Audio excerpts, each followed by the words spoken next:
Batam terus tumbuh sebagai kawasan investasi strategis yang kompetitif di tingkat nasional maupun internasional. Untuk mendukung percepatan investasi dan pengembangan kawasan, Badan Pengusahaan Batam menghadirkan layanan pengalokasian lahan yang transparan, terukur, dan berbasis kepastian proses. Melalui sistem pengelolaan lahan yang profesional, BP Batam menyediakan 3 layanan pengalokasian tanah, yaitu alokasi terbuka, alokasi reguler, dan alokasi langsung. Ketiga layanan ini dirancang untuk memberikan kemudahan, kepastian layanan, serta mendukung kebutuhan investasi sesuai karakteristik pengembangan usaha. Mari kita pelajari perbedaannya satu persatu.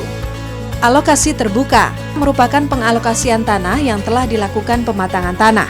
Dimulai dengan pengumuman secara terbuka untuk menentukan penerima alokasi tanah sesuai dengan kriteria yang ditetapkan oleh Badan Pengusahaan Batam. Melalui layanan ini, BP Batam memberikan kesempatan yang setara bagi investor untuk mengikuti proses seleksi berdasarkan kriteria, rencana pembangunan, dan panduan rancang kawasan. Tahapan diawali dengan pengumuman ketersediaan lokasi selama 14 hari kalender. Pada tahap ini, pelaku usaha dapat mempelajari lokasi yang tersedia sekaligus mengunduh dokumen panduan rancang kawasan sebagai acuan penyusunan rencana investasi dan pembangunan. Selanjutnya, pelaku usaha diberikan waktu selama 45 hari kalender untuk menyiapkan proposal bisnis dan rencana pembangunan sesuai ketentuan kawasan. Setelah seluruh dokumen dan persyaratan dinyatakan lengkap, permohonan diajukan paling lama 14 hari kerja. Seluruh permohonan kemudian akan dinilai secara bersamaan melalui proses evaluasi yang objektif dan terukur untuk menentukan peserta terbaik sebagai penerima alokasi tanah. Alokasi reguler. Alokasi reguler merupakan pengalokasian tanah yang dilakukan dengan cara mengajukan permohonan sesuai dengan kriteria yang ditetapkan oleh Badan Pengusahaan Batam berdasarkan lokasi tanah yang ditampilkan pada sistem. Pelaku usaha dapat secara langsung memilih lokasi yang tersedia dan mengajukan permohonan sesuai dengan persyaratan yang berlaku.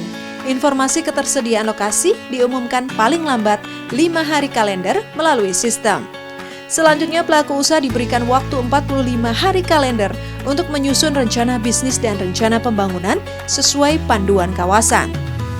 Setelah seluruh dokumen persyaratan dilengkapi, permohonan dapat langsung diajukan melalui aplikasi LMS online. Berbeda dengan layanan alokasi terbuka, proses penilaian pada alokasi reguler dilakukan secara langsung setelah permohonan berhasil diajukan. Apabila permohonan telah memenuhi kriteria dan ditetapkan sebagai pemenang, maka pengajuan pada lokasi tersebut akan otomatis ditutup.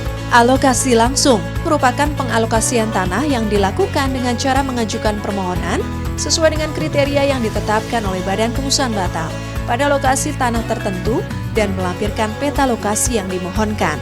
Layanan ini diperuntukkan bagi kebutuhan tertentu, antara lain proyek strategis nasional, kawasan ekonomi khusus, percepatan pembangunan dan investasi, pengembangan investasi, UMKM, rumah tinggal, fasilitas sosial pemerintah maupun swasta, tanah kerjasama BP Batam, tanah hasil reklamasi, dan penyelesaian permasalahan tanah. Proses pengajuan dilakukan dengan melampirkan dokumen persyaratan serta peta lokasi sesuai ketentuan yang berlaku. Setelah permohonan diajukan, proses penilaian akan langsung dilakukan secara profesional dan terukur sesuai kebijakan pengembangan kawasan BP Batam.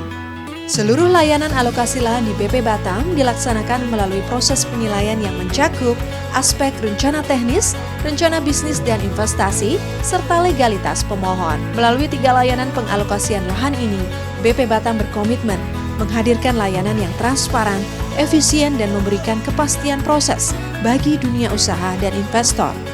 Sebagai kawasan investasi strategis nasional, Batam terus dikembangkan menjadi pusat pertumbuhan ekonomi yang modern, kompetitif, dan berdaya saing global. BP Batam membangun Batam, mendorong investasi, dan meningkatkan daya saing.